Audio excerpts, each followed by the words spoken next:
Hey y'all, if you're seeing this, first of all, thank you so much for watching the videos. I really appreciate it. And just a quick note, I made a mistake while recording this week and I only got the second half of the video portion of the episode, which is so frustrating because we happened to record backwards and got into the meat of the episode at the beginning and saved the news and pop culture stuff at the end. I was very frustrated with myself, but things happen. So I just overlaid some of me and Mindy's previous videos on the episode. I didn't know what else to do. I didn't want to just leave a thumbnail or a black screen, so it just gives you something to look at, right? But we'll pop up in our normal setting around the 1 hour mark. Trust me, I was so annoyed with myself, but we live and we learn, and it probably won't happen again. But thank you again, you guys. I really appreciate it, and we'll see y'all next week. Bye. CWatt.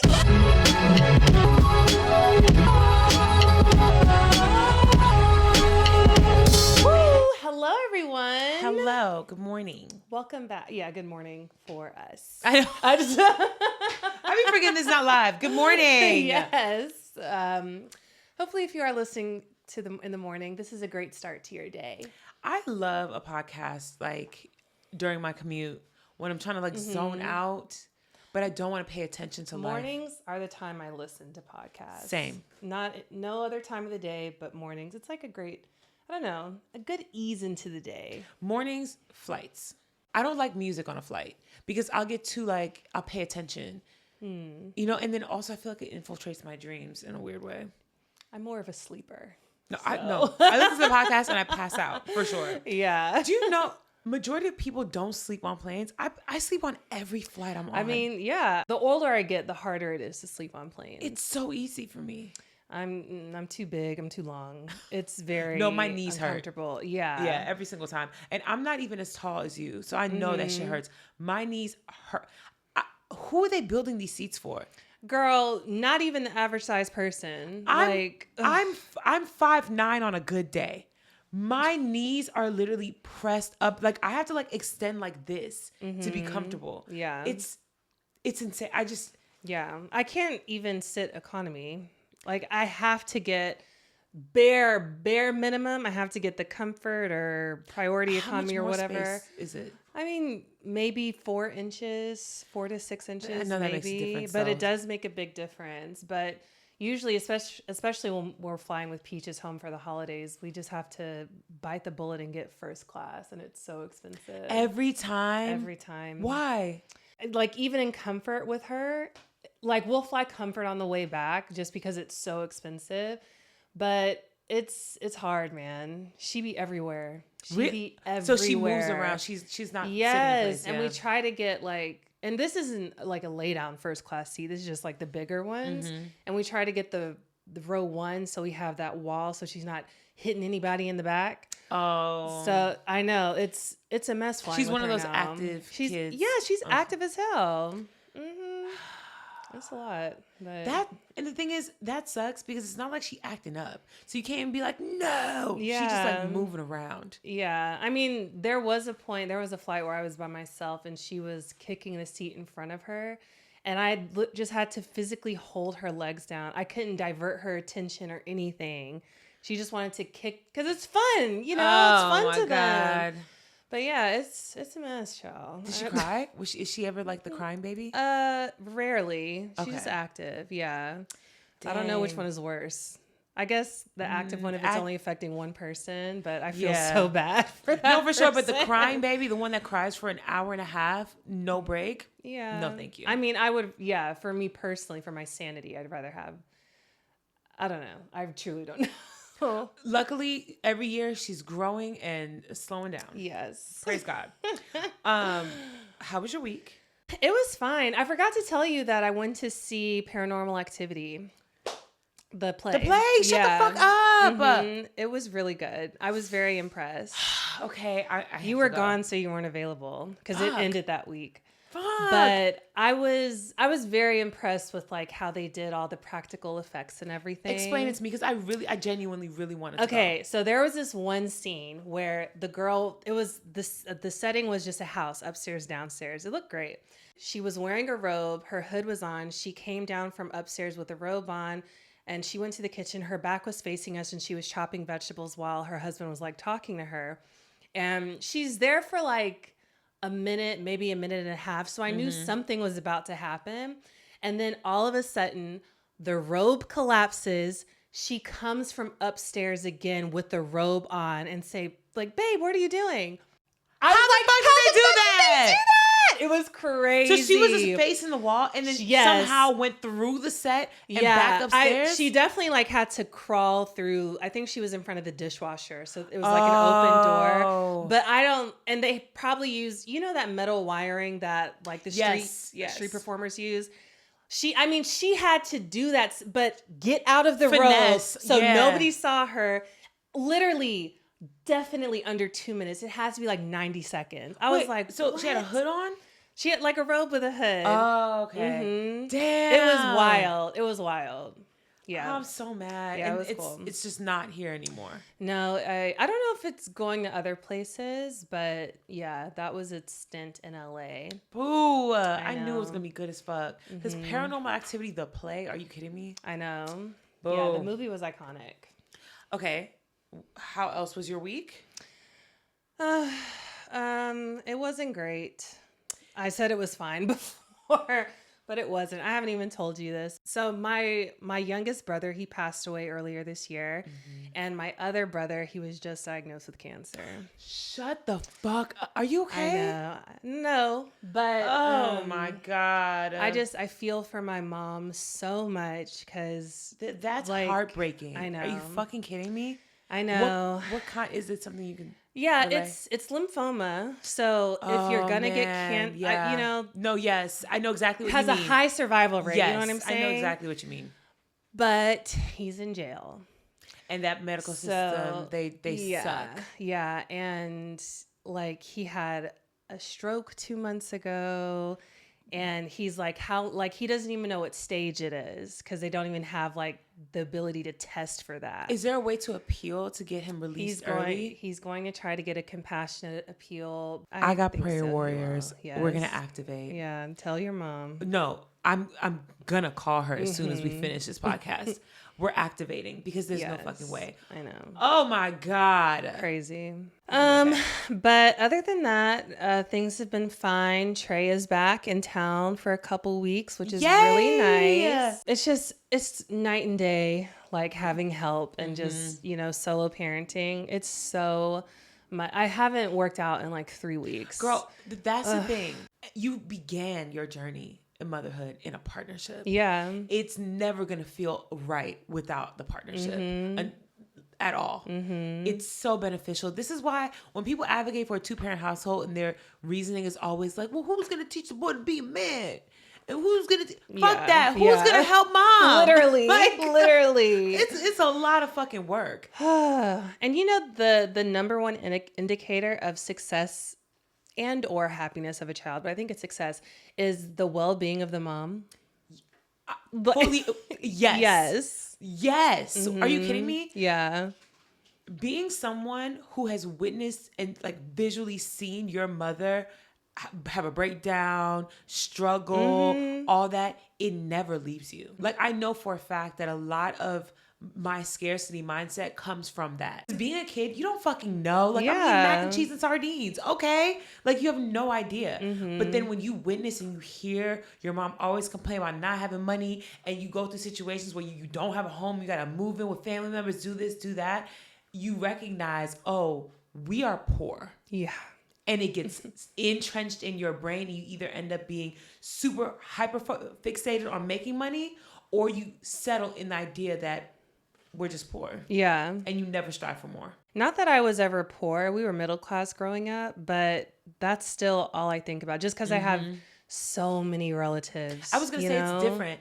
You did personally, but the people around you, your close, intimate family, did not. And that still affects you. Yeah. Like, you still see it. God. Like, I'm literally envisioning, like, being a kid and we lived in a basement for a while, and there was like roaches everywhere. And I remember as a kid staring out the window, which, mind you, I had to climb on the bed to look through because we were underground. Yeah. So the windows were up at the top, and seeing people's feet walk by and thinking to myself, I hate this.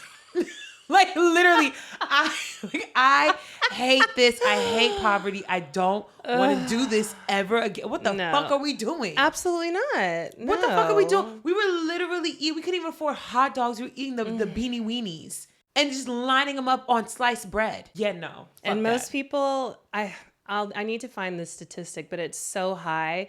You are more likely to be in the tax bracket that you were born into. Yes. So like getting out of that is such a big deal. It's hard fucking work. You never take that lightly. No.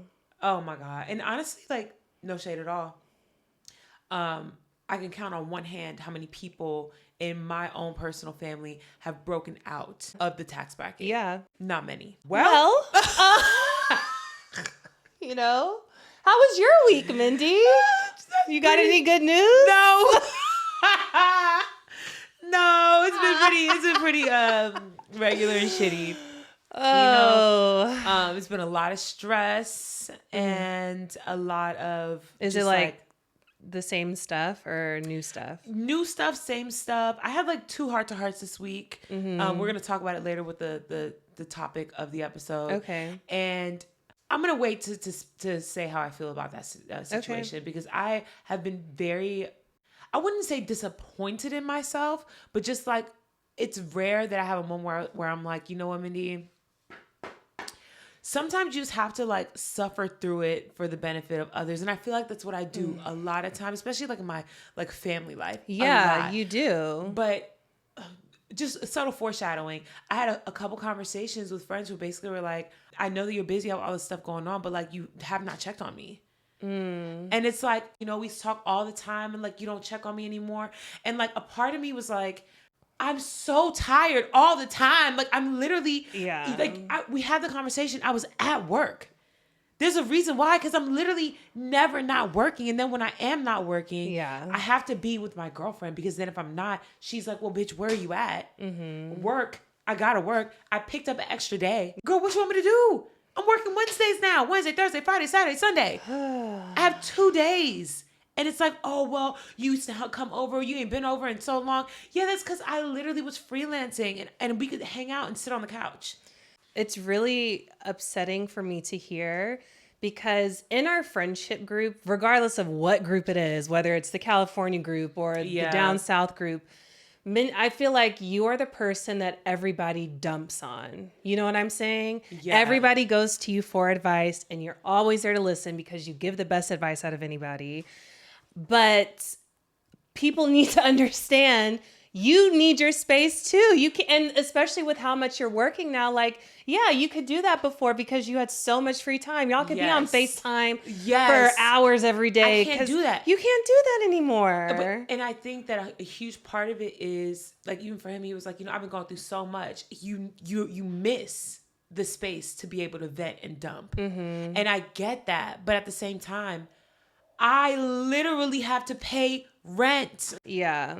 And like, I get it. Like your idea of friendship is like literally FaceTime running for 15 hours. We can't do that. No. So your fix of friendship is like group chat. Like I can't do that. And so for him, it's like, oh, well, damn, like y'all don't want to hang out. Y'all don't want to do this. I'm sorry. That's why I brought up the conversation to be had for this episode, because I want to take accountability for my lack of responsiveness in group chats and like my lack of reaching out. But it really is just because I don't have the capacity for it. You know what I mean? Like it's certain things where I think I'm so empathetic that I don't ever have to have this conversation with people because I understand.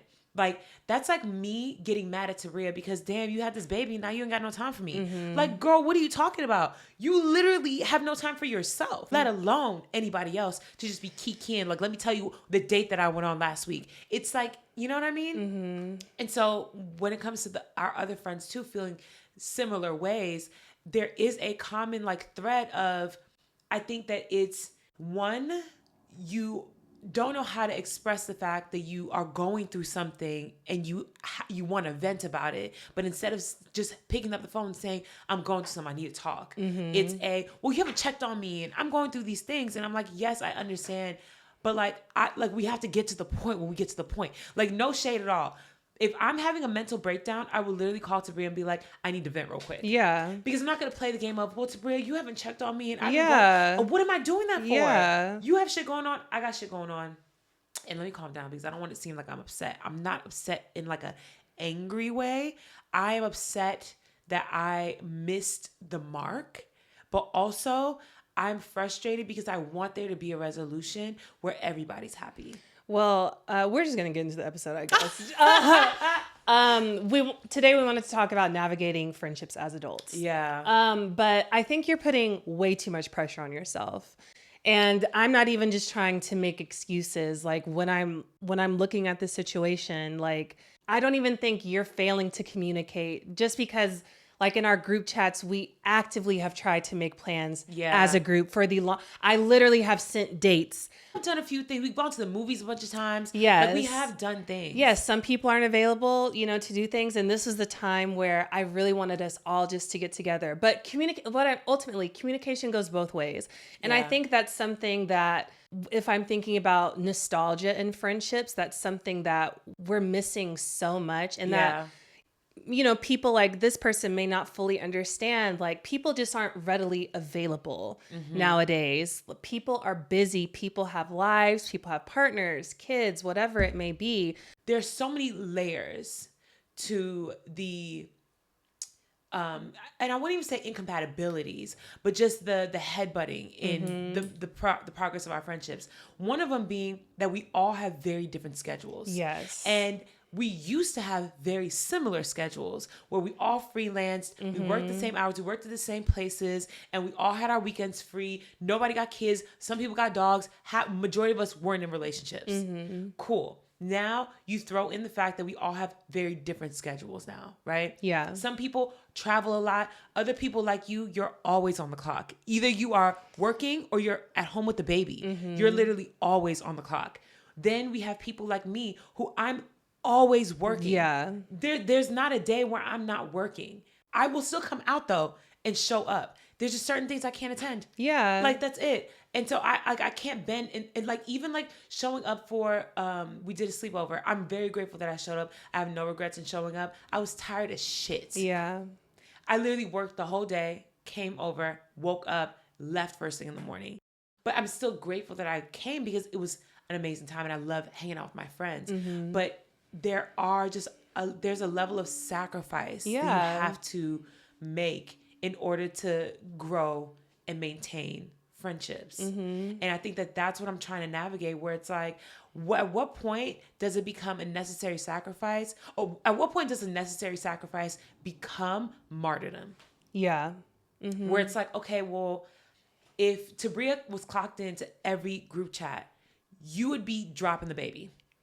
You know what I mean? Yeah. Like the ding, ding, ding, ding, ding be going off. If you were like active, there was something else in your life that would suffer for it. Yeah. And if it ain't the baby, if it ain't your relationship with Trey, it's you yourself. Because you're giving to all these like avenues. And when are you ever just gonna have silence? But the same goes for you. I think, people just quote unquote let me off the hook. And not that I definitely have dropped the ball in my friendships since having Peaches, but I don't think it's to the point where I'm questioning if we're friends or not, or the closeness. You know what I'm saying? Like I said before, communication is a two-way street. If you're having issues, just bring it up. Yeah. That's it. Genuinely, I love my friends. My friends are my family, right? Yeah. And I think having both of these conversations back to back have really made me go like, okay, like this is serious to me. Because I already don't have the greatest relationship with my family. I don't want my friendships to suffer, or else then I'm going to feel like I'm just like out here by myself. And like hearing someone say, I feel like I'm mourning the loss of like both of our friendships while it's currently here, really fucked me up. I was like, okay, like there has to be something more that I could be doing in order to avoid this. But then, and in my mind, I'm just like, all right, I got plans. On Tuesdays, I'm going to call this person. Wednesdays, I'm going to call this person. Then I'm going to call this person and do this and do that. And then you get thrown back into real life. And I'm like, fuck. I think this is probably the biggest indicator of adulthood that I've experienced. Where, people be like, oh, you getting grown, your back hurt. No, I knew I was getting grown when literally you have to schedule FaceTime calls. Yes. That's what I have to do with family. Like every Sunday, I have my 30-minute calls with various people. I need to do that. That's but so even smart. still, like I work Sundays. I know, but I don't like that. Yeah. You know, feeling like I have to just block out time to keep in touch with people. It's so hard to navigate, especially when they're not here. That I was about to ask. Do you think that the experience that you're having is unique because you are in a different state? Or do you think that this is just what happens, period, when people get older? Well, I feel like with a lot of people, maybe not a lot, but, you know, people who go to college and move somewhere else, yeah, this is something a lot of people probably experience. But especially when it comes to long distance friendships, that's where I drop the ball the most. Especially when people get partners. Even when Trey and I first got together, there was a period where Mindy and I, we didn't see each other as much. And we lived across the street from each other. Yeah. Unfortunately, Trey lived across the street too. Exactly. And Trey lived right in between. And I was like, okay. But I will say this, even still, okay.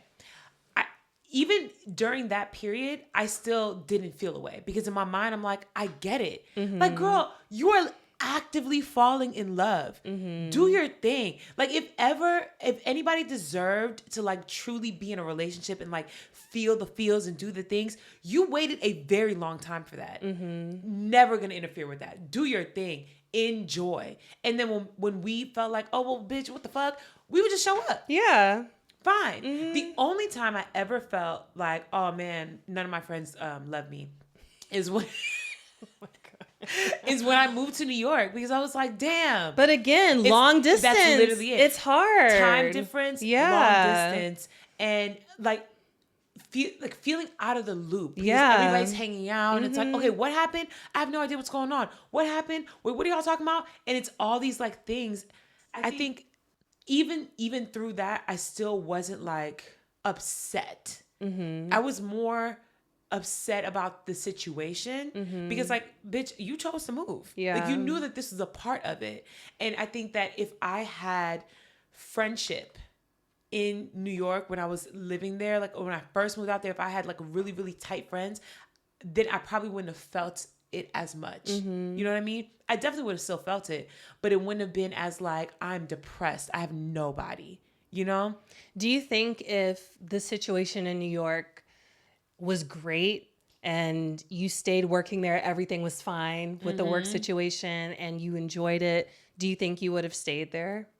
Yes, only because I was making enough money to come back to LA. So like how many times did I move back to not move back? I think I visited LA 3 times in the first year. And to me, yes, that was fine. As long as I could maintain that, I would be okay. Yeah.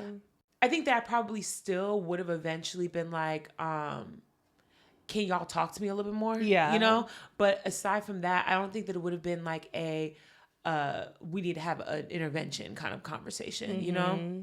My feelings were really only hurt because I was lonely. And this is why I say, I think that I am empathetic enough to understand the situation from every avenue where I know, even though my feelings were hurt, y'all were not trying to hurt my feelings. I was lonely. If I wasn't lonely, it wouldn't have hurt as bad. You know what I mean? Yeah. So it's like, okay, well, I have to understand, I have to take responsibility for that and accountability for that and understanding like, girl, you chose to move and this is a part of it. Like you can't get upset. Like that's like me moving and then crying every day because I lost my apartment in LA. Yeah. Girl, you chose that. You knew what was happening. But of course, everybody wants to feel special. And I will say, first year that I was out there, everybody came to New York to celebrate my birthday. Yeah. And that was amazing. I was like, oh, yes, my friends love me. It's just different because even then, none of us were tied down. Yeah. That would not be able to happen now. No. If I moved to New York again this year or next year, no one's coming in all at one time to come visit me unless it's like a wedding. Yeah. Like unless it's like a life-changing situation, it's not happening because niggas don't got free time to just be doing stuff like that. People got relationships, families, all kinds of things. Our one friend, Jess, literally me and Jess used to be with each other all the time. Yeah. Especially when Tabria got into her relationship, we literally hung out every weekend. We were outside every weekend. We were sitting on each other's couches every day. Mm-hmm. Like literally just like chilling on FaceTime for 6 hours a day, every day. That's crazy. But again, Yeah. it's because we both really didn't have shit else other than work. Yeah. That was it. And y'all had like flexible jobs. Yes, we both were just like chilling, freelancing. Yeah. Chilling. Mm-hmm. For a while, we were working at the same place. Yeah. We would go to work, Right. eat lunch together, hang out after, be at the party, Right. like make the it was always literally. And now we are both in relationships. We are both working a lot. And I don't feel, of course I miss my friends. Yeah. But I don't feel offended. Is it a sad realization, a sad, like a sobering reality? Yes. Would I love to be able to have like a day or two of just like, let's pretend and go back and just like chill. Mm-hmm. Yes. Yeah. That's why I'm obsessed with doing like friendship vacations or like a staycation, getting an Airbnb, getting a cabin in Big Bear, because that's how you get to get that feel and then not do it to the point of no return. That's why I try to do monthly hangouts with everybody. Mm-hmm. And I also don't think like, and mind you, a hangout with me is everybody just coming over and staying the night. Yes. That's like a little cute game night. We order food, whatever. Mm-hmm. I don't think it needs to be some elaborate thing that people do all the time. You know, you don't have to make plans. Oh, let's go here, or, you know, necessarily make plans to go on a trip. Yeah. You just need to get together. Even if it's something as basic as come run errands with me if you're free, you know, just having that kind of day-to-day communication or an insight into that person's life, I think would do more than it would if you planned some elaborate thing. Yeah, I think we were severely misled by early 2000s TV. Living like single, when I watched Friends. I just remember watching Girlfriends and just being like, damn, they be over Joan's house all the time. But I will say, even in the show, they showed how with relationships, things do change. Yeah. So like in the beginning, the first couple seasons, all of them were single except for Maya. Yeah. And Maya would be the only one who's like, I gotta go, gotta get my kid. And she would dip. Mm-hmm. That's reality. Yeah. And then as they all got into their relationships, except for Joan, poor Joan. I mean, she eventually did like the last season. She did. But like even William, when William was in his relationship with the cop, they were complaining to him like, we never see you. Where the fuck are you at? Mm-hmm. He's in love. Yeah. It's really unfortunate. And I know that this is not realistic, but in my perfect reality, your partners would just become part of the friend group. Yeah. But that's not reality. It doesn't happen that way. Like no shade. Trey don't want to hang out with us. And like Kiki. because he has his own friends. That's what I'm saying. Yeah. Like in reality, that would be the idea where it's like, oh, when nothing changes, my partner's just here. Yeah. That's not reality. Jade, one of the girls, she not finna hang out with us the whole time. She not gonna, you know what I mean? Yeah. Like she's gonna feel like an outsider. And it's not fair to me to say, hey, come join my friends. And then when she's like, well, come join mine, I'm just like, no. Right. Like, no. Right. This is something that I genuinely think about. Mm-hmm. Because it's hard when your sounding board is just like you. Right? Mm-hmm. So I can't even ask you these questions seriously. No, I'm being so dead ass. Yeah. Because we have very similar like mindsets when it comes to these things. Are we just... No. You know what I mean? Because it's like the hugging thing, how like their friends that love to hug and like give each other a kiss on the cheek and like cuddle in bed. We're not those kinds of people. Mm-mm. So is that also something that is reflective in our friendships? Or maybe there is a reality where the normal, you know, adult friendship is a little bit more present and intimate and like on the phone and doing these things. No. Because like my mom used to be on the phone all the time. My mom used to stay on the phone. She's cooking, she on the phone. She doing our hair, she on the phone. I'm not gonna just be on the phone. I'm sorry. But like, I'm sorry. Like, okay, when you think about the people that raised you, the women that raised you, what were their friendships like? My grandma really didn't have friends that she just kikied with on the phone all the time. Her friends were people she worked with, and she worked a lot. So in that capacity, she saw her friends often. Like she was a teacher. She saw her friends at work there. She had a catering business with another woman. That was her friend. But I don't really remember her like having a girls' night. I don't think she ever did anything like that. And even when I think about older women in my family or just that I know of, they don't do that either. But I feel like that's more of kind of our generation that's doing that. I'm not saying it doesn't exist at all, but I personally haven't really seen it. My mom, she has girlfriends. She has friends. Why are you saying it like that? No, because I'm just like going through the Rolodex of who they are, but even still, not like I can't name you my mom's best friend. You know what I'm saying? So I was going to bring something similar to that up where I feel like in my family, my mom's friends were family. Her closest friends are like actual cousins. Like y'all grew up together. Yeah. And then if you weren't, you were such a tight-knit friend that I didn't even realize you weren't related. Like you were just a part of the family where like my grandma would call these people. You know, like if there was ever a family function, these people were here. Like they were in Did they the grow family. up together? Yes. Okay. So either they grew up in the exact same town or village in Haiti, all came over to America, and they're family. I don't like. My mom had one friend who was a Trinidadian, and she literally was there my entire childhood, and they would hang out, but they worked together. And so I think that in adulthood, oh, this is gonna sound bad. If there isn't a connecting, a tie, then it's gonna fall to the wayside. Yeah. And so like, and I'm not saying that it's inevitable. I'm saying that if you don't put actual effort in, it will fall to the wayside. So I will say for certain, I know that me and Tabria having the podcast, this is the most I've seen Tabria in 2 years. Yeah, literally. Because girl, we got shit to do. If we weren't doing the podcast, you would be momming. Yeah. Or you'd be working. I would be sleeping. Yeah.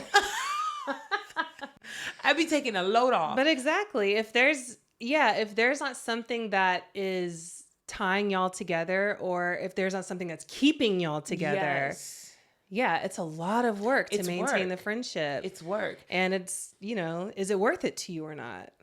And the thing is, it is worth it to me. But I think that in a friend group, you all have to be on the same page on the frequency in which these things happen. I'm gung-ho all for a monthly meetup. Yes. And I know for a lot of people, that's not enough. But I'm being dead ass. For a lot of people, once a week is like the minimum. Oh, that's crazy. That's the lowest bar. That's absurd. Once a week? What are we doing? Once a week is the lowest bar. And for a lot of people, you need to communicate at least daily.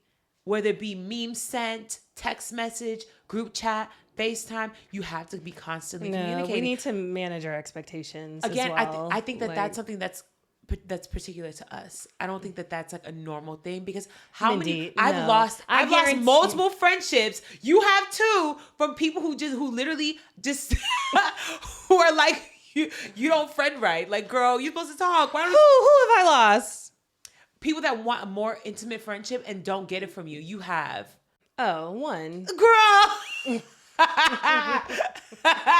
Just one. But let me tell you, we reconnected and she admitted that our expectations we were on two different pages. So she wasn't aware then, but she was later aware, like, I get it. She was younger. She was much younger than me. And when she entered adulthood, she was like, I get it. But the thing is that state of mind that she was in there, a lot of people are in that all the time. And that's a shame because we're in our 30s. We're grown. We're grown. No, but you were this way even when we were in our 20s. I was. That's what I'm saying. Yeah. I don't think that it's a thing that comes with, it can come with age for sure. Because I feel like specifically with her, that probably came with motherhood and relationship. Yeah. And understanding like, oh, I have so many things I'm juggling right now. I don't have time for these kinds of expectations. But a lot of people, this is just how they're wired. Yeah. And you just have to understand and be on one accord. Like I'm never I would never press somebody to hang out if I know that they don't want to. Like, even like you and me, you know I hate going out. No, yeah. You don't press me about coming to your events and things like that. I'll ask, and if you're like, yeah, it'll probably be, it's like the day party. The day party, like, yes. Makes sense. Okay, cool. Yes. I thought you was going to say no, but you shut up, period. She's outside. But I know for a fact, and this is another thing too, that I've come, and this is a PSA, because I really need y'all to stop doing this shit. Please. And this is just people in general. I've had this happen to me so many times. You know I throw parties. Mm-hmm. I post a flyer. Mm-hmm. You know I throw parties. Then you hit me up after the party and you're like, damn, party seems fun. Didn't get an invite. Do you understand? Who said that? I'll bleep it out. No, so many really people. I've gotten this comment like multiple times. What do you mean? So it's a flyer. Everybody's invited. Like, what are we talking about? People want a personal invite because they know me personally. So they're like, oh well, I would have came if I was invited. What the fuck I need to invite you for? Yeah, that's what crazy. Are you talking about? That's crazy. What do you mean? But people want to feel special and invited and like, oh, we have a connection. Like, oh yeah, like you're my person. We're friends. We can be friends. I'm not finna do that though. That's so much. Yeah. I'm not about to do that. That's crazy. And yeah, we should support our friends always. But like, that's how you show support. Like the fact that they're turning that, like focusing on themselves in that situation is crazy. Girl, and the thing is, I would never be upset that you didn't come. Yeah. If you didn't come, I'm in my mind, you just couldn't come. Right. And you're so busy that night, you don't even notice anyway. Girl, like, what? What do you think I'm finna do? Be dancing with you on the dance floor? Yes, no, I'm working. I'm working. It's actually insane. It's actually insane. You've never come across people who just get offended by things like that, where it's like, oh, I saw you had a birthday thing. Where was my invite? No, I keep it very close knit. I think we've had a conversation about this, that I keep my friend groups separate. Like I don't really mix them. The only time it's going to be mixed is if there's like something to celebrate. Yeah, you know? Do you think that as of right now, you are a good friend? Because that's what the question I've been asking myself. Mm-hmm. Do you think that you, in your current state, the way that all of your friendships are, do you consider yourself a good friend? I think on a scale of 1 to 6. On a scale of 1 to 6, I'm a 6. I was gonna say 1 to 10. I'm a 6. I know. You said, bitch, if I'm gonna have a low score, it's gonna be the highest we can go. I'm a 6, but it's a scale from 1 to 6. Woo! Yeah, I think I'm a 6, but I am somebody who is very selfish. Mm-hmm. I'm not selfish to a fault, but I'm selfish enough that I know I have to prioritize myself in order to be my best for Peaches. You are selfish in a healthy way. Mm-hmm. Boundaries. Yeah. It's never selfish to cause harm to others, or selfish in a way where you are going to inconvenience others. Mm-hmm. It's more so in a, we really want you here, Tabria, and you're like, not going. Sorry, I'm tired. And I'm going to just be honest with you. I'm not even going to play with you. Yeah. No, I'm not going. Thank you. Sorry. Yeah. But also, like, our friends, they know not to ask me to go out. If it's after 9 p.m., no, I'm not going. But it's not just going out. It's just a bunch of different things, too. Like, for one, the one time we ever get Tabria on a group FaceTime, we be excited as fuck. It's like, everybody's here, the gang's not here. Tabria be like, what are we talking about? Like, why are we doing this? I've never understood that. Just FaceTiming to FaceTime. I've just never been that person. Tabria's like, what are we talking about? Okay, are we done now? Can I go? I know when you're about to leave, because Tabria will get quiet and she'll just start watching everybody, and she'll analyze the conversation and be like, there's nothing fruitful in this. And then she'll be like, all right, y'all, I gotta go. Like, sometimes everybody is having their own separate interactions outside of the FaceTime, and y'all are still on FaceTime. What are we doing at that point, Mindy? What are we doing? That makes no sense. We're kikiing. Girl, that's not kikiing with somebody not on the phone. That's too much. Wow. We're kikiing. But that's why I've really been trying to do better. Me and my out-of-town friends, we've been texting more. Mm-hmm. Just like even just regular stuff, like, have you watched this show? You know, simple stuff like that. Or, you know, the monthly hangout. We should honestly set a date. Like, we can't do that. Why? Too many schedules change all the time.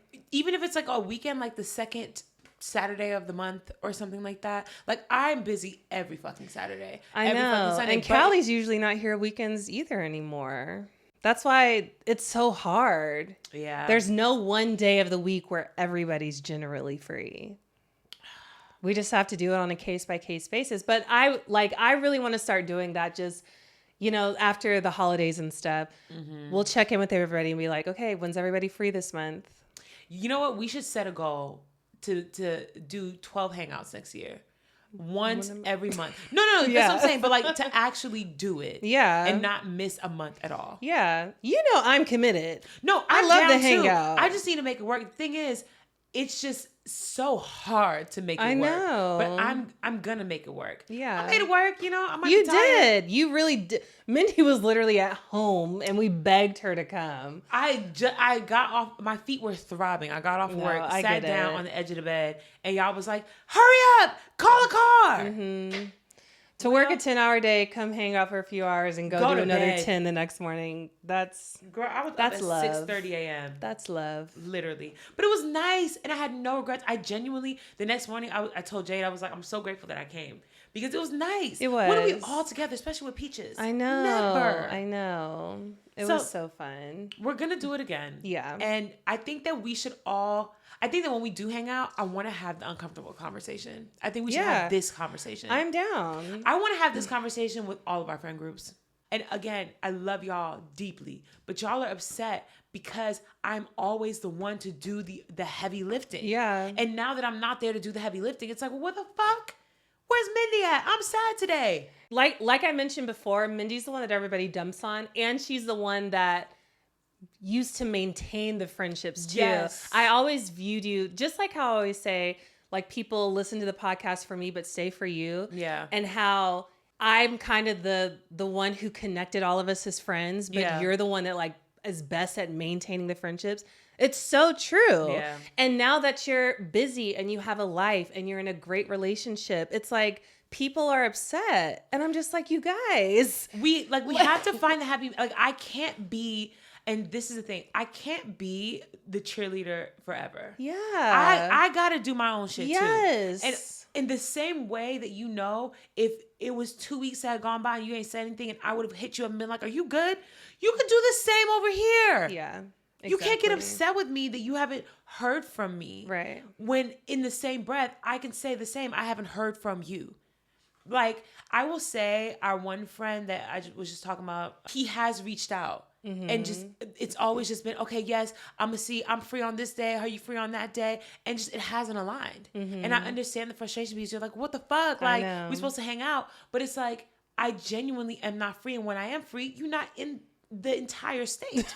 Like, right. You're not even local anymore. Yeah. And like, for sure, on my off day, we can get on the phone and be on FaceTime, but I gotta make content. Yeah. I need to clean my home. I need to do things. I'm recording the podcast. Like, I have to do things. Oh God, I hate that this feels like I'm just complaining because I don't feel complainy about it. No, I genuinely, fine. In the same way that I asked you the question about whether I think you feel like you're a good friend, I've been asking myself the same question, and I feel like I fall at a 6 now too. And I used to feel way higher than that, but that's because I had the capacity to show up for everybody in the way that they needed me to show up for them. And I just don't have it right now. And I really do feel bad about it. I want to be a better friend.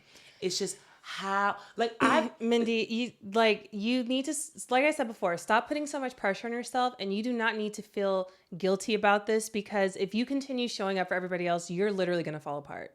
Stop doing that. Like, people need to take accountability on both sides. I don't even think there's any accountability you need to take. Like, you're like, I truly think that people just don't understand how busy you are. Yeah. You know what I'm saying? Which is crazy because they're busy individuals too. Like, I don't get it. Like, we're all busy, but I think the assumption is, well, since I'm free, y'all must be too. Mm-hmm. No. Like, when I tell you I don't have I work every single Saturday, Sunday. I don't get a weekend off. Yeah. Unless I'm taking vacation. Mm-hmm. I'm working and they're not short days. Like literally on the weekends, I leave for work at 7:30 a.m. and then I don't get back till 7:30 p.m. Yeah. That's 12 hours. So what holiday do you get off? Obviously Christmas. Girl, but like after that, what do you get? We get New Year, we get Christmas Eve, Christmas Day, then right back at it. Mm-hmm. Then we just get New Year's Day. Mm-hmm. New Year's Eve, we're working. Oh my God. New Year's Day, we're off. January 2nd, back at it. But then like your next holiday isn't until Memorial Day. Probably. And that's a Monday when you're off anyway. Girl, the struggle is real. Listen, if anybody want to employ me, I'm here. Oh my God. And I don't want to feel ungrateful. I'm very grateful, especially since like, I don't think anybody truly understands, because this is another respect where I am a bad friend. I wanted to segue to this. I think that I could be a better friend by being more honest about what I'm actually experiencing. Because you don't allow your friends to truly, for one, be there for you. And for two, understand exactly how much you're carrying if you don't tell them. Yeah. So it's like, okay, this job was a blessing because work had literally dried up. My rent was more than I was making every month. And so I was like stressed as fuck and like struggling. And I'm so grateful that this came around when it did. And I'm so grateful that I can still do jobs outside of it. Like I'm doing a shoot, next Friday or whatever. And I took the day off so that I could do the shoot. But I'm still working. Yeah. But still, like I still have my outlets to do my separate things. But if I'm not telling people that I'm like going through it, and niggas is like, well, Mindy, you ain't doing shit anyway. And it's like, actually, I've been weeping for 13 hours. Yeah. But if nobody knows, you know what I mean? You're like, yeah. No, I mean, again, like they need to, they're not checking in either. You know what I'm saying? Yeah. Like, I guess. But, I just sound like Scrooge over here. No, but the thing is, yes and no. Because this is one of the things I've literally always admired about you. And I've said this for the entire decade that we've known each other. Mm-hmm. I wish I could put myself first the way that you do. Mm-hmm. Because you don't do it in a fucked up way, but you do it in a very serious way. Where like no one's gonna play with you. I've been manipulated into doing so many things I don't want to do. Yeah. Whoo! Yeah. The other day I thought about my birthday in New York. Mm-hmm. I was so happy when everybody showed up. I felt like shit. Little did I know, because I just got back from Essence. Flew back from Essence the same day. Remember, I showed up to your place and I had my luggage with me. And I felt like shit. And we went out. We went to this day party. Then we went to get food. And Tabria was like, I'm done. Tabria said, I'm done. I'm going home. And everybody else wanted to go and hang out and party and all that. And I was like, no, I don't feel well. I kind of don't want to do this. Don't want to do this. And still they were like, but please, it's your birthday. We have to. Went. Loved my friends. Had a terrible fucking time. Next morning, couldn't get out of bed. Mm-hmm. I had full-blown COVID. Literally. And I still was outside till almost 3 a.m. Yeah. Suffering. At one point, I was leaning up against a food truck. And everybody's just like kikiing, talking to niggas and doing... Mm-hmm. I was literally dying. But I didn't want to ruin their fun time, so I didn't say nothing. I was just like, guys... I think it's time to go. Literally, to your detriment, Mindy. I know. And I to this day, I'd be like, Mindy, you could have easily just been like Tabria, no. Oh my God. No, I said no. But instead, I was like, okay, I guess. Yeah. Like every time you're in a situation like that, you need to think back to New York. I know, but I fold it's because of the way that I was raised. We had no choice. You have to do it. And so I'm like, fuck, greater good. If I'm outnumbered, if 3 people want to be outside and I'm the only one who doesn't, suck it up. That's girl. 3 people that can hang out. What's the issue?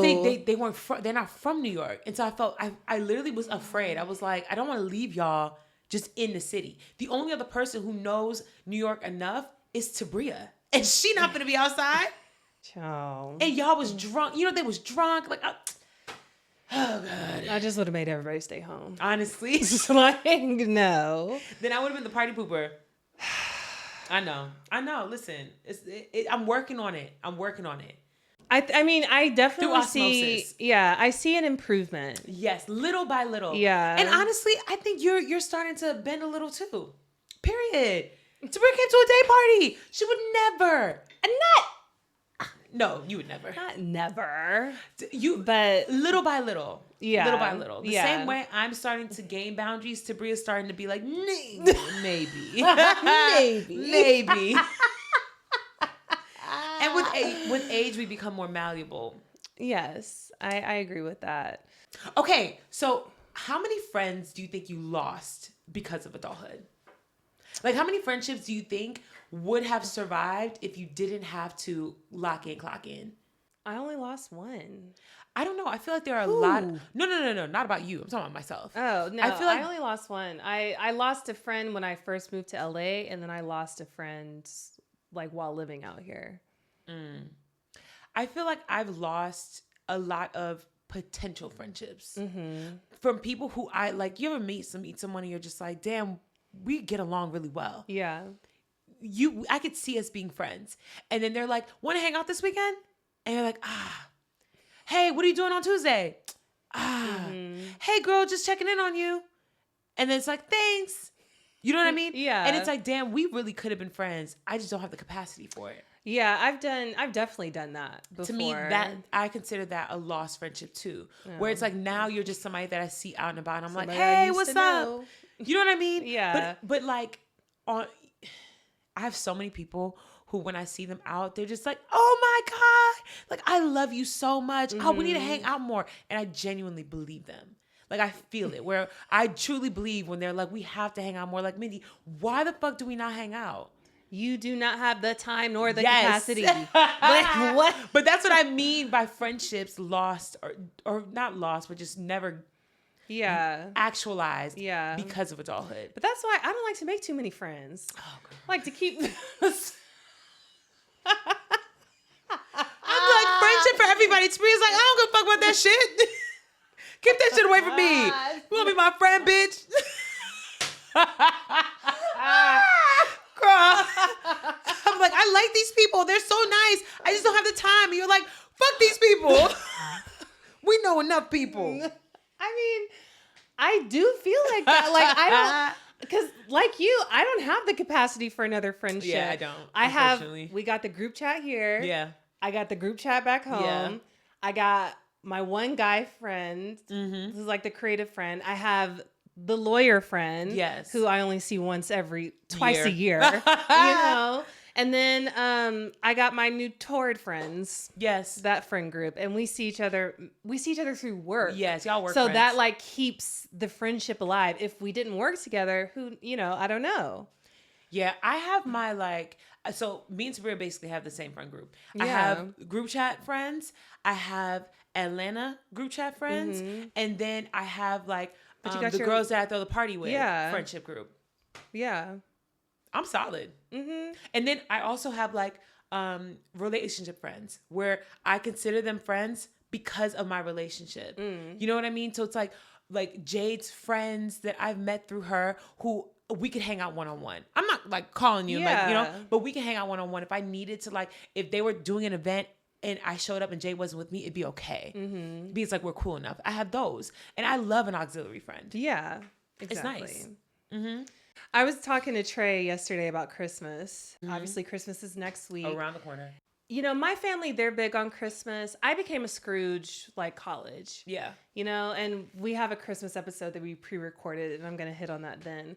But I've always been anti-gift giving for Christmas. I'm like, it's not your birthday. Why are we getting you a gift? But I get it. It's the seasons. Be merry, whatever. And so being involved, like having Trey's family now, plus my family, thinking about these gifts is literally stressing me the fuck out. And I've just never had to think about it before. And I'm just like, this is so much. Like, thank God my friends don't get annoyed that we don't really do Christmas. Girl. But I'm like, this is so much work. No shade at all. If I were y'all, grandmas be the only ones getting gifts. Girl, I'm like, can we just do Secret Santa for Yes. everybody? I would still, because Trey's mom helps y'all so much and she's so present. No, exactly. Like, this is like, she's the only person where I'd be like, Yes. you get a gift. Like, we're going to put thought in. We're going to really do it and give you a gift. Everybody else, we're doing y'all, Secret Santa. it's the get some socks. Like, you know what I mean? Like, why do we need that? Our presence at the family function is the present. Us being together is the present. Like, I would give a gift to those who've been helpful all year round as a show of appreciation. Yeah. And it wouldn't even be my name on it. It'd be the baby's name on it. It'd be from Peaches. Yes, because It's you deserve. so But much. why am I giving? That used to piss me off too. Why am I gift giving? Child. Like it's pissed me off just think about it. Oh, because there's so many little kids in my family. Yeah. There's so many kids. And the way that my family does it is all the kids get a gift. Oof. You want me to 10 children? One of my cousins got 4 kids. My sister has 2. That's 4. 6. My other cousin has 2. And these are first cousins. Yeah. Has 2. That's 8. Then I have another cousin. She has 2. And they all live in like real close. We do all these joint events together. So they are all at the house at the same time. You can't give one kid a gift and not get the rest of them. So I'm minimum buying 10 children gifts. And now they're all tweens. There's half of them are still little itty bitty. No, but the rest of them are like they want expensive middle shit. school. Yeah. They want fucking like headphones and like packs for their fucking video games and shit. It's expensive as fuck.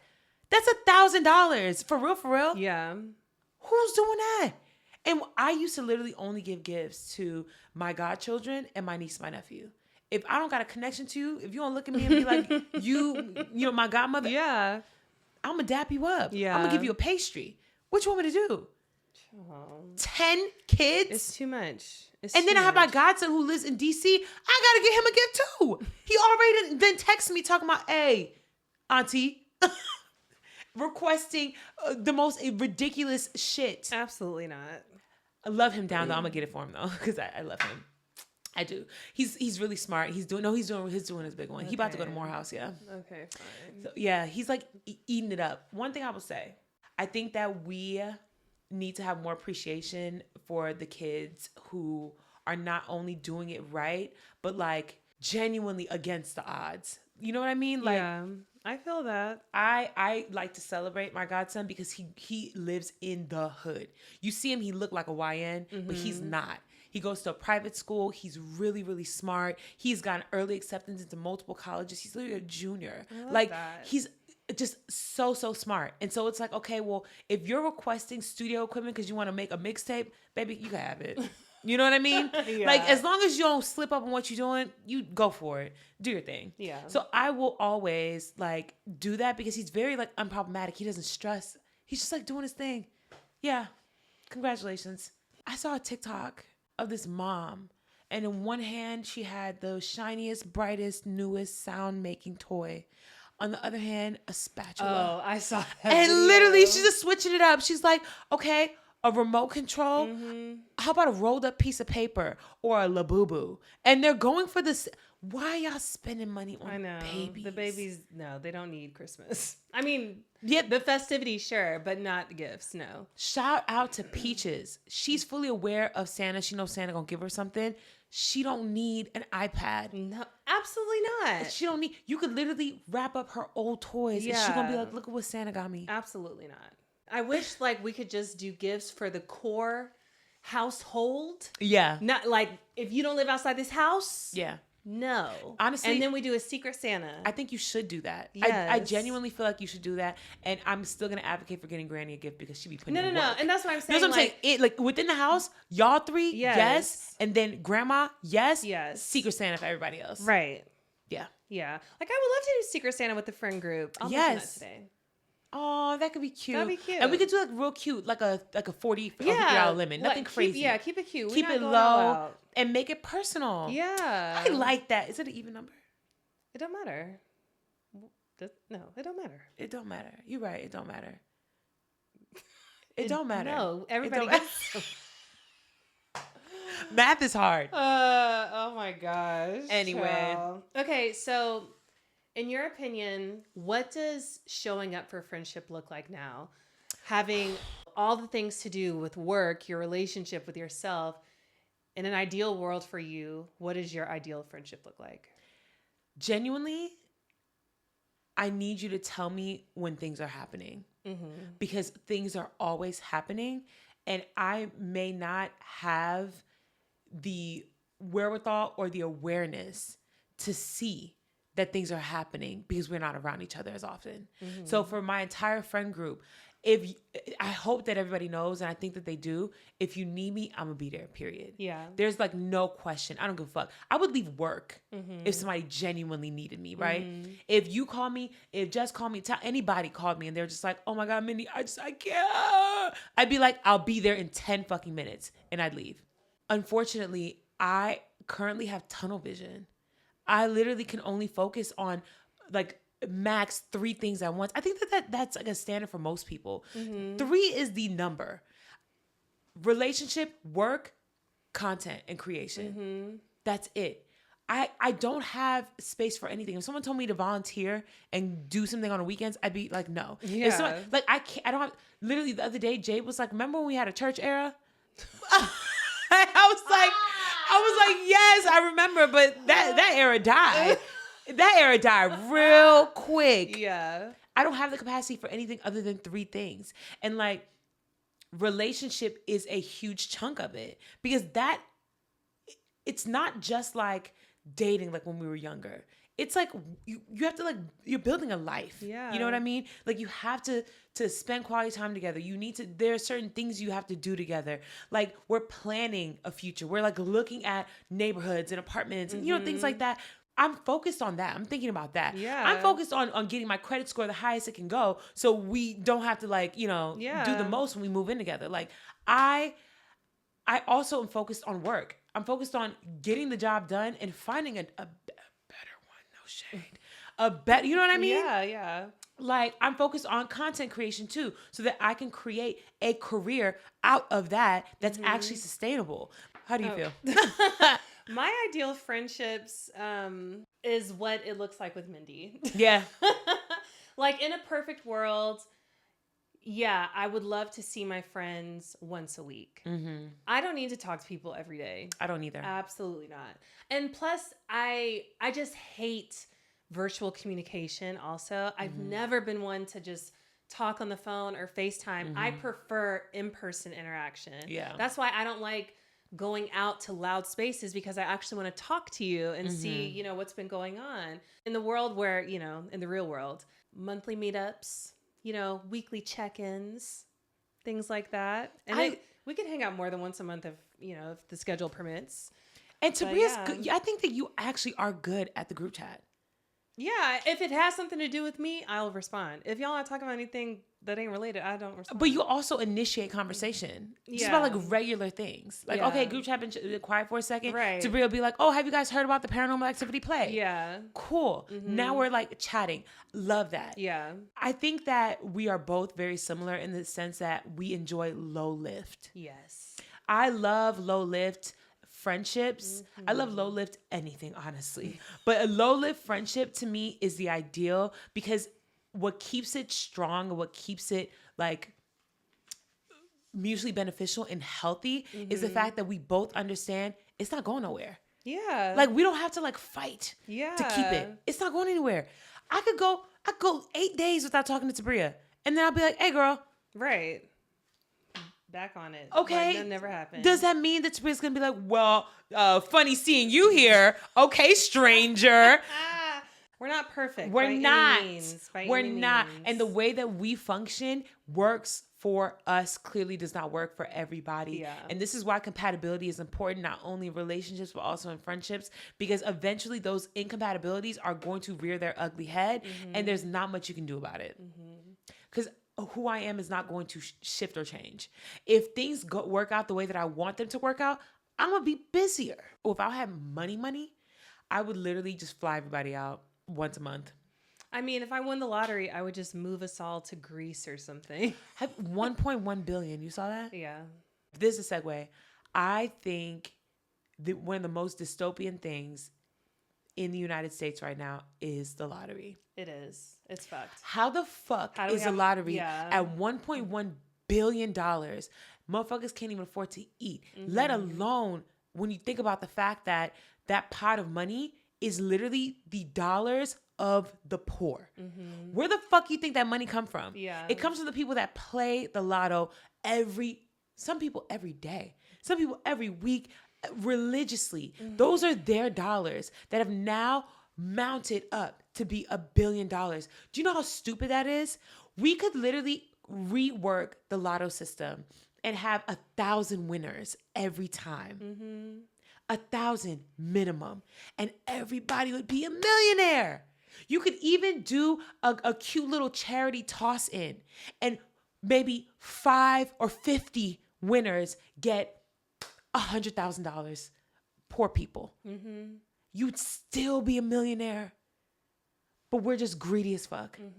Literally, we were driving on the freeway, saw that big ass sign, and like the number like changed and went up higher because nobody had won. And I'm watching it happen, and I was like, this feels like a Black Mirror episode. We're downtown through Skid Row. Motherfuckers are lighting themselves on fire to be warm. Ugh. You know what I mean? 1.1 billion. Who needs $1 billion? Well, after taxes, it's like 300 million, which is insane. That's like 70%. Yeah, it's crazy. 70%. So the lottery is literally just getting the rich richer, because where do you think that money's going? Oh, yeah. If I won the lottery, I would definitely give back a lot. Okay, what would you do? Well, I have a list. No, I do have a lottery win list, though. Okay, what would you do? Everybody is getting something. Okay. I'm giving everybody enough to buy a house, essentially, like between all my friends and family. Ideally, I would want to move all of my family here. What I would do to give back, I would buy up a lot of property in LA, because all the property is going to commercial businesses, which is so fucked. Yeah. I think isn't it like 40% of residential homes are owned by private ventures? Yes, and it's getting worse. Yeah. So I would buy up a lot of property. Ideally, I would only rent to Black people and then brown POC, people. yes. Black and brown. Black and brown. Yes. Not all Black- POC. Black and brown. The melanated. Yes. Honestly, yeah. And rent it for like just enough to break even, which would be like, I don't know, $1,500 a month max. Yes. For a 2-bedroom. For LA, $1,500, super affordable. Something super affordable. Yeah. But that's what I would want to do. And obviously, whatever I could about the homeless situation, I don't know. But I would just want to help my immediate first and foremost, for sure. I've thought about the homeless situation because I understand that no matter how much money you have, you can't just give people homes. No. Because they need to be rehabilitated in order to live in them. So what I would do is I would create one of those micro neighborhoods, like how they have that one under the underpass or whatever with like the little homes. I'd create one of those, and I would gift it to a charity organization that I know can maintain it, can handle it, and can like do like the onboarding and like all the things. I would hire and pay for a cleanup crew to clean the fucking streets, like Skid Row and all that shit. Clean it up. Y'all want to live out here? Cool. Clean it up. Yeah. There's no reason why people should be laid out on piles of human feces. Like, that's ridiculous. I would also start businesses, and I would be paying everyone living wages. They'd be good businesses, mind you, but you'd be like, I thought about this too, even giving a grant away to people who want to start businesses, and part of the grant, you have to pay all of your employees a living wage, not minimum wage. Yeah. A living wage. And right now it's like $32 an hour. It's something like that in LA. Pay off my parents' home. I would try to convince them to move out here, but I know they probably wouldn't. But I would try to convince them. And no shade, y'all not living with me. I'm gonna get y'all a house. Well, yeah, your own house. 20 minutes away. Yeah. I need some space. Yeah. All 10 of them kids, college funds for all of them. Yes. Minimum. I'm not promising y'all a new car, none like that. Yeah. College funds for your kids, homes for y'all. I buy my cousins and my sister their own homes for sure. Back in Georgia. Okay, yeah. Because they wouldn't want to move out here. But I make sure that y'all are good and y'all don't have to like worry, stress, or struggle while you're out there. and y'all would see me more too. I'd probably even get like a really nice like apartment or like home or whatever, so that I can feel more comfortable coming home more often and being in my own space, for sure. I would gift all my friends, depending on how much money I make. If I was like 300 mil, like after taxes and everything, all my friends get minimum $1 million. Yeah. You're Minimum. getting enough to buy a house. Yes, for sure. Minimum. Yeah. And Peaches, she's getting a trust fund too. Thank for you. sure. No questions. Okay, are you kidding me? Yeah. She go, and I wouldn't even do it in the way of like, oh, you have to go to college. Like I said, college fund, but not college fund, trust fund. But trust fund, yeah. So when you get to a certain age, you can do with the money what you want. And I would leave it up to the parent, you or my cousins or my sister, to decide what that age is. Because 18 is a little too young to get $1 million. I agree. It would be staggered for sure. 21 still might be a little too yeah. young to get $1 million. Yeah, to get $1 million, no. You can get 100K. 100. Yeah. Ooh, that'd be nice. 21, 100K every year until it runs out. So by the time you are, how many 100Ks are in $1 million?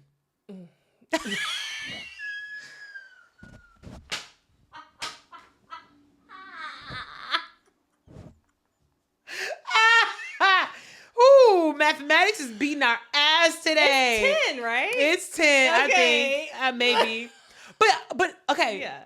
Oh, that is my stipulation. What? When I give everybody money, you have to meet with a financial advisor. Love that. Love that. Yes. For sure. Because you're not going to, if I'm giving you a second chance at life. Right. And that doesn't mean that you fucked your first chance up. Right. You could be doing well. Yeah. But I want you to do even better than you're doing now. Yeah. We're setting up families for at least the next generation. Yes. Yes. Yeah. See, and this is why we won't win the lotto. Because we plan on doing it the right way, and it's never the ones who want to do it the right way that win. I know. I would give away so much money.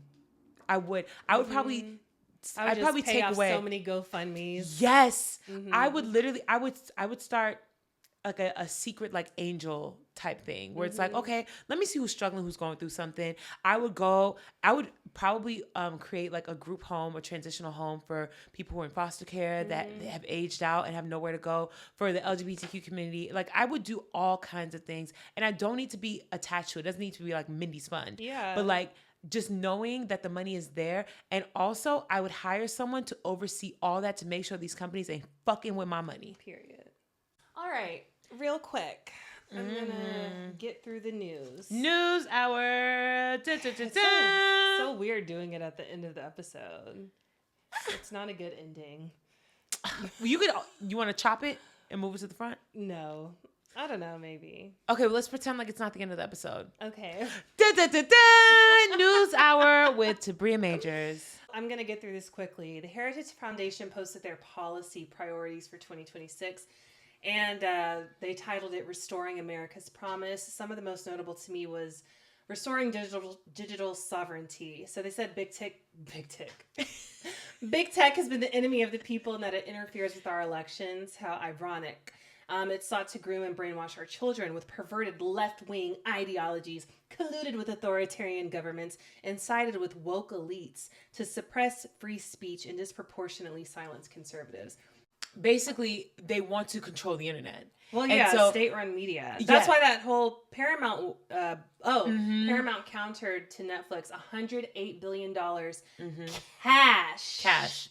Not in increments, not over the span of 20 years. Cash. In the very moment. Yes. It's a hostile takeover. They made them an Yes. offer they can't say no to. If you remember last week, I told y'all to watch this video. It's in the sources of the YouTube video last week. But essentially, they want to own CNN so they can control the news cycle for the midterms next year. The other policy that I want to note is their Put Family First policy. It says every child conceived, not every child born, but every child conceived deserves to be born to a loving mother and father.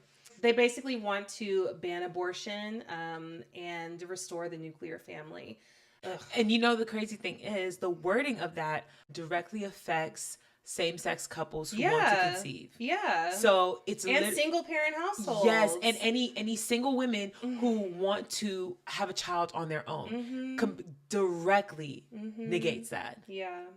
Texas Governor Greg Abbott announced that Turning Point USA will expand chapters into all Texas high schools and colleges. And he said, and I quote, "Any school that stands in the way of a Club America program in their school should be reported immediately to the Texas Education Agency, where I expect meaningful disciplinary action to take place."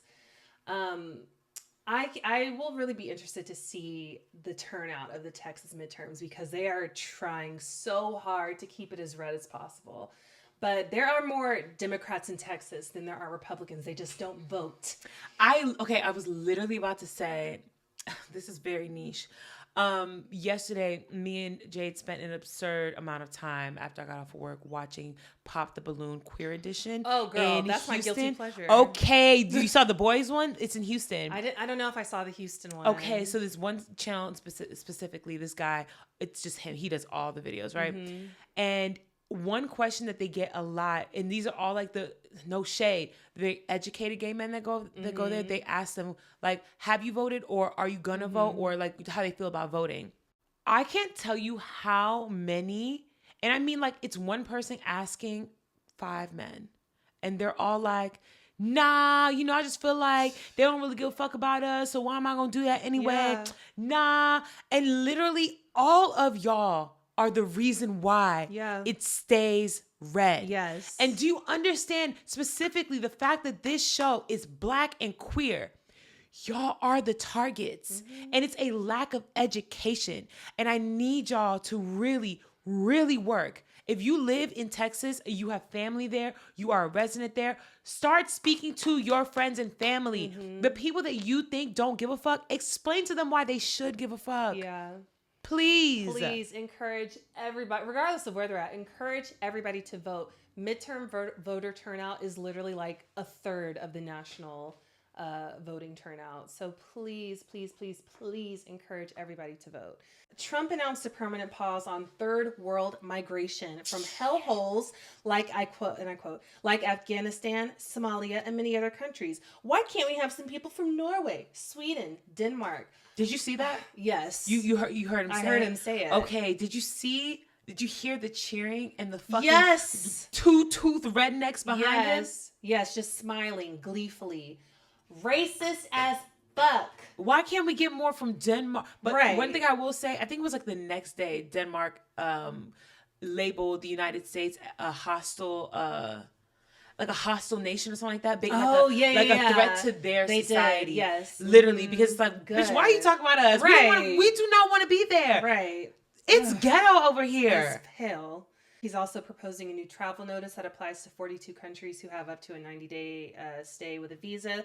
They would have to provide up to 5 years of their social media history, phone numbers used in the last 5 years, emails used in the last 10 years, and extensive family information like names, date of birth, and residences. You got to provide all that just to visit? That's insane. It's impossible. They're making it as difficult as possible. Yes. And we've said this previously, and I'm not going to expound on this, but I want y'all to really think about this. They don't want people coming in, and they don't want us going out. Mm-hmm. Facts. Really simmer on that and understand why and what the fuck the purpose of that is. Mm-hmm. They do not want us leaving, and they do not want people coming in. ICE illegally detained 400 immigrant children. So children can only be detained for a 20-day period according to the Flores settlement. That's like a federal court agreement that governs the treatment of migrant children. Some of them have been held for nearly 6 months. They are receiving moldy food. They're not getting care.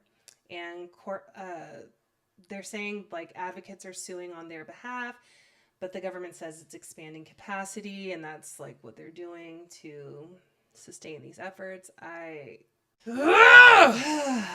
Everything, like going through the court, everything takes so fucking long, That's just another day that they're in there. It's just so frustrating. If I won $1 billion in the lottery, I would fully invest into scientists to create a way for Tabria to get her zapping powers, and I would send her out into the world. I dream of it every day. I would send her out into the world, and I'd be like, you know what to do. I dream of it every day. Yeah. Do y'all remember that ICE raid that happened at the South Shore apartment complex in Chicago, where they raided them in the middle of the night, literally, and took a lot of them away? Well, that apartment building is forcefully evicting everybody. They already did it. It was last Friday. We knew that was happening. I know, but in December in Chicago, how cruel can you fucking be? They don't give a fuck. Ugh. Because the building that happened in literally was just purchased by a corporation. Yeah, Wells Fargo. Who is in direct connection with this administration and ICE.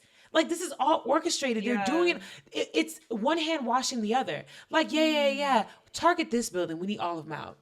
Israel flew out 1,000 U.S. pastors so they can teach their congregations how to be pro-Israel. This...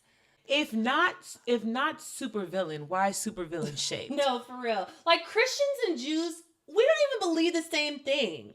Like why are you doing this? Did you see the interview that Erica Kirk gave? And she was like, Girl. He said he would come home every day, sit down, we'd have our Saturday meal, Shabbat Shalom. Are you not Christian? Yeah. That bitch is a demon. No. Listen, her, Pete Hegseth, and what's the press secretary? I never remember her name. Caroline Levitt. Mm-hmm. They're all demonic forces that came in on spaceships. They are androids. There's not a human bone in their body.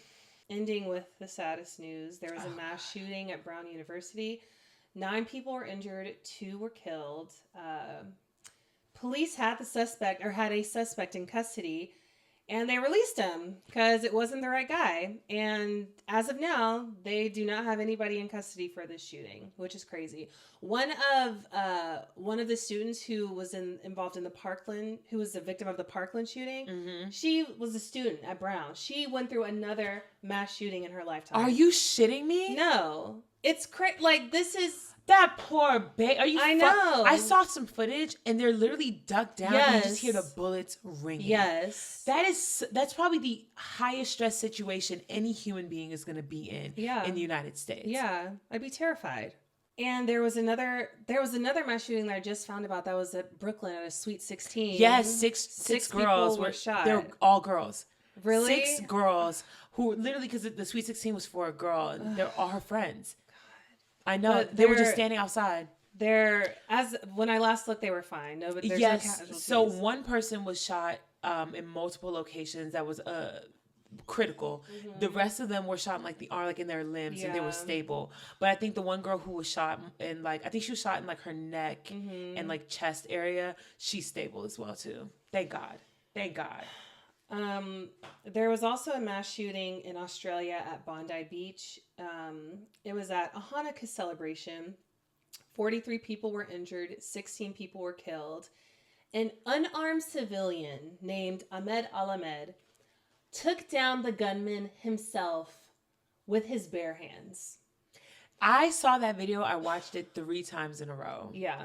That was impressive. He's a fucking hero. It was so impressive. He's a hero. And people, I wish people would say his name more. They're just saying, man, because they want the rhetoric to be right. Middle Eastern or Arab versus Jew. Oh yeah, they're setting the stage already. Yes, and they don't want to mention the fact that not only is it not Arab versus Jew, it was a literal Palestinian man. It was he's Iranian Palestinian who took down the gunman. Yes. He saved all of them. Yes. And there's still so many people saying, see, it's not guns. It's people. It is guns. Australia has not had a mass shooting in 30 years. It's one. We have one every day. I looked it up. We have had 389 mass shootings in 2025 alone. There's not even 380 days in a year. We just named 2 in 2 weeks. There was also a mass shooting in Kentucky that I just didn't report on. 3 mass shootings happened in the U.S. in the first 2 weeks of December. 389 more mass shootings in a year than days. I know I said I was going to end on a happy note. I don't know if I really have one. The happy note that I have, it's sad still. What is it? Did you see that story about that man who saw the 6-year-old walking to school in Yes, Detroit with by no herself? shoes. She was a 6-year-old was walking to school like 10 blocks, I believe, in the Detroit snow. No shoes. No, she didn't. She just had like some like flimsy shoes on. She didn't have boots on, but it was just like some Converse where your feet get wet. Yes. And stuff. And this man like saw her walking alone. He saw other cars like slowing down around her, you know, obviously not knowing. And he didn't even put her in her car because he didn't want it to look weird. He walked with her those 10 blocks and walked her in school and made sure that she got there safely. What is happening with parents in America? Yeah. Because that's not the first story I've seen like, oh, bitch, this is really terrible. Did you hear that story about that dad who, it was a dad and a mom and a baby. Baby is under a year. Like they're in the car driving. It's getting very heated. She's like, just pull over. I want to get out. Like, let me get out. She gets out of the car and she's like, just take the baby home. I'll be there. You know, I'm gonna walk because I need to cool down. And he said, you know, fuck that. Take your fucking baby. And so she was like, no, like it's cold. I'm not about to have the baby just outside. Car seat's heavy. Like I'm not, you think I'm gonna just carry the baby all the way home? Yeah. So in traffic, he gets out of the car, takes the baby out the car seat, puts the baby on the ground, like in the street, drives off, accidentally runs over the baby. People in the street literally watch. People stop their cars, run out because they're like, there's no way that just happened. They immediately call the cops. Cops chase him down, and he literally like was like, what, denying that he did anything wrong. He was like, no, I just drove off. They were like, did you put the baby on the ground? He was like, yeah. And they're like, well, you ran him over. And so he's like, well, it wasn't intentional. Not a care in the world. Of course, locked up in jail. This recently happened. So of course, like he's not like sentenced to anything, but that baby gone. Mom literally distraught. Oh yeah. Distraught. Oh my God. You gotta watch who you have kids with. Oh, 100%. You gotta watch who you have kids with. Yes. In fucking sane. Any red flags? Absolutely not. You raise your voice at me? Yeah, no. A little too high? No. Fuck no. No. Out of there. Taking the baby. Did you hear that story about that 15-year-old boy? Who? Triple homicide? His ex-girlfriend's like mom and sisters, right? Mm-hmm. 15 years old, mad that she broke up with him, went to her house after school one day, was going to kill her, but she wasn't home. He killed her mom, her brother, and her sister, both younger than her. The thing is, where are y'all getting these guns? I guess from home. 15 years old, you can't buy a gun, so somebody in the house had one. So it said that he brought a gun to school planning to shoot her, but instead changed his mind and went to her house instead. So she was at school. That's devastating. Like, and the guilt that she's probably going to carry just for choosing the wrong boy. She's going to need intense therapy. And none of that is her fault. No. Not a single fucking part of that is her fault. Well, on to some more fucked up news, but at least it's not depressing. Oh my God. Funeral Stud has... First of all, that's my thing. What? I love that song. Me too. I be singing it randomly in the car. Did you see the choir that performed it? Yes. Okay. I was like, okay, she needs to get this recorded. Mm-hmm. Yeah, she needs to get this recorded professionally because it eats, actually. Yes. Yeah. And she did. No, sure. I think we should get a cover of it because it's a great song. Yeah, she just needs like just a little bit of vocal training. Yeah, if you want it to be perfect, but I'm fine with her version. You know what it reminded me of? All those hood R&B songs that went up on like LimeWire and shit like that. Yeah. Like lay body down. It's like that where it's like, oh, hood bitches love this, and I understand why because I love it. I think it's great. Shout out to her. I love that song. And you know, I felt bad, like everybody, I don't want to say they were making fun of her because it seemed like it was in good jest, but... It was half and half. Yeah. It was half and half. But like she wrote that song because so many of her family members passed away. Also, people found the videos on YouTube she had been posting of her singing the song from almost 8 years ago. Yeah. She put in the work. Yeah. That's why the first few videos we saw, people in the audiences were singing along. They already knew it. It had been a funeral staple for years in her hood. Shout out! You saw the Shade Room did a video for her? That's what I saw. Yes. Drone action. Yes. 1, 2, 1, 2, 3, release them. The balloons, I was like, yeah. Period. Shout out to her. She ate that up. Ja Rule's making his own documentary about 50 Cent. And I'm not going to lie, I don't know if it's going to be as good as the one about Diddy because 1, 50 got more money.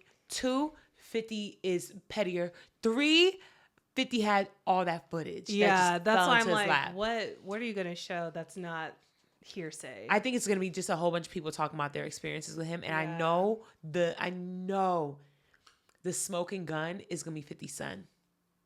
Ja Rule's going to have it. You know he is. Because 50 don't talk to that boy. He cut him off publicly. He was cussing his own son baby out. mama. Yes. Yes. That's going to be the smoking gun. I know it. Look, I'm here for the new age rap beef documentaries. Expose everybody. Honestly. Because as soon as Ja Rule's done, somebody exposed Ja Rule. Yeah. They all have dirt. All of them dirty. All of them have dirt. Anywho, R.I.P. to Rob Reiner and his wife, Michelle Reiner. They were killed in their home in Brentwood. And turns out it was by the hands of their son. Yeah. Did you see what Trump said? Girl, yes. We're not going to say it because I'll put it here. But, I'm not going to insult the dead the way that he did. All because Rob Reiner was not a fan of his. You want to dance on the grave of every Democrat. You're supposed to be the president of this nation. Yeah. Okay. Anywho, Drew Barrymore and Cameron Diaz took a pic. Did you see that? They posted a throwback pic and there was a blackface mammy on the wall. Not surprising. They deleted it. It doesn't surprise me. Drew Barrymore deleted it. But... It doesn't surprise me. Y'all, I really hate that even with all of these realizations we're having and seeing how like insidious and how like the superiority complex is a lot deeper than we thought. White people, even the ones we consider the good ones, still are white people. I know. It's just when somebody's a victim like Drew Barrymore was, it does surprise me. No, it doesn't. Because even, no shade, even through her victimhood, her whiteness was never a part of her victimization. Whiteness was never a thing that made her a victim. What made her a victim was predators, and like people who were stealing her money and feeding her drugs. Yeah. Still. You can be a victim and still got a little bit of racism in you. What? That's crazy. Is it? Yes. I don't think it is. I don't think it's crazy because I think that a lot of people don't recognize that they have superiority complexes because for them it's just a standard in life. Like, no, I love Black and brown people. I'm just like, I could help that I was white and white people are just better. Who said that? I know she's not going to say anything, but I just want to know the backstory. And I want to say this, and I really hope that people hear me. The same way that we look at Samira, and the way that she talks about fat phobia is the same way that white people look at us when we talk about racism. It's exactly the same. Yeah. The same way y'all are like, oh, here she go again. Black fatigue. Yep. It's the exact same way where people are just like, her fat ass just complaining. People look at Black people and say the same thing. Yeah. So the next time y'all want to sit here and y'all want to go in on her, because it still pisses me off that I will still see her content and people are commenting. They're just like, oh, go ahead and feed that meter. I know. I don't like that. Yeah, I hate how they dogpile. I don't like that. I mentioned the Jeff Bezos. No, I didn't. Oh, we'll finish it. Yeah. Jeff Bezos and his wife are now the official sponsors of the 2026 Met Gala. Wow. I didn't know they bought that. I was, because obviously I was very excited when I saw that Beyonce is going to be the co-chair because I'm like, okay, Act 3 rollout incoming. And then I saw that and I was like, ugh, nothing's a coincidence. It's not a coincidence because they're friends. Now, the other co-chairs are Venus Williams, Nicole Kidman, and Anna Wintour, but she's like the permanent host, even though she is no longer the head of Vogue. I don't want to be one of those people who doesn't say what I feel just because it's Beyonce. So I'm going to say how I feel. It doesn't sit right with me. I don't like it. You know exactly what's happening in the world right now, and aligning with them is a bad fucking look. Also, the fact that the first year you return to the Met Gala after a decade of not attending, this is not about rollout because you could have did it for Renaissance. You could have did it for Cowboy Carter. Waiting till the third one to do it the time was right because your friends are running it now. I don't like it. I don't know if it's, I don't know. They're friends. I know. I don't think it's a coincidence, but I think her waiting 10 years to come back was something premeditated. I don't agree with that. I think that it's more of the opportunity presented itself and now let's align with it. But I think that if they were not hosting it, she might not be there. I don't know about that. I don't think that the Met Gala is that important to her or her storyline for it to be 10 years, now it's time to return. I think it makes sense if, because everybody's speculating May 29th is the only time she can release the album based on the other release dates. If that happens, then I'm like, okay, this was all a part of the rollout. So what if she just attends? And it doesn't come out, I'll be like, okay, girl, I don't know. I don't know. I feel like being invited to the wedding, y'all are friends. And to me, regardless, Met Gala or not, that is a red flag. Yeah. Why are you so close to people who are that fucking evil? But again, we've gotten to the point in our society where in certain rooms, it's no longer racism, it's classism. So rich aligns with rich, same. Mm-hmm. Well, I think the Black elite, they prioritize class over race, but white supremacy elite, they'll always prioritize race over everything. Mm-hmm. So they're allowing you in because like it's a good look. Yeah. It's kind of like, which is another story, great segue, Nicki Minaj going in on Democrats and Gavin Newsom and JD Vance saying, love you, sister. It's Nicki over Cardi, which is like, why are y'all throwing Cardi into this shit? Yeah. She was minding her business. JD Vance, imagine the vice president of the United States says Nicki over Cardi. What are we talking about right now? Yeah. I think that is it for now. Aside from, let's touch on this, the Michigan coach. Yes, Sherrone Moore. The drama, it's a Lifetime movie. Yeah. He was fired. He lost his job and his $14 million pension behind some young white puss. This man literally was married to his own, like literally his wife is like just the older version of the mistress. White wife, beautiful children, living his life, very successful. Gets a fucking assistant who's a young white woman, can't keep his dick in his pants, starts fucking on her, right?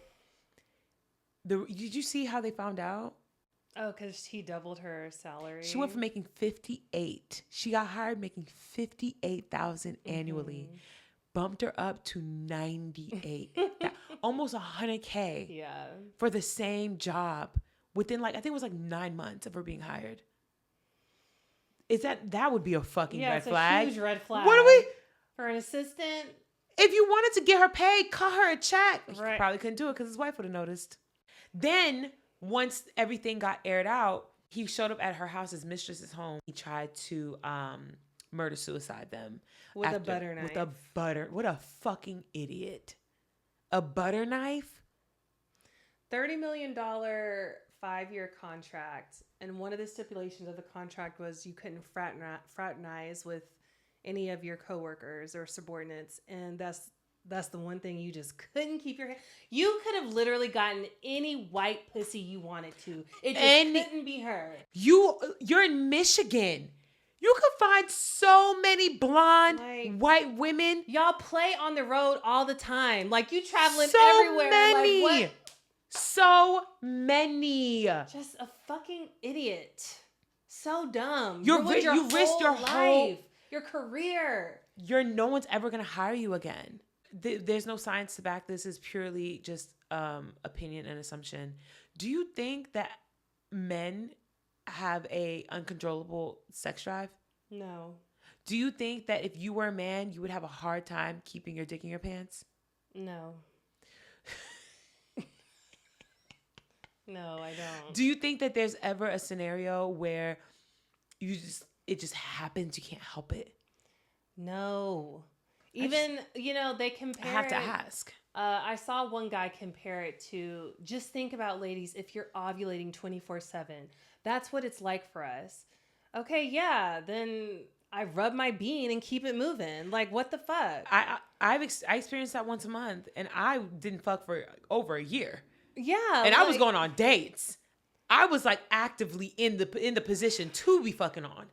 Did not do it. Because self-control is a real thing. Yeah. It's a real fucking thing.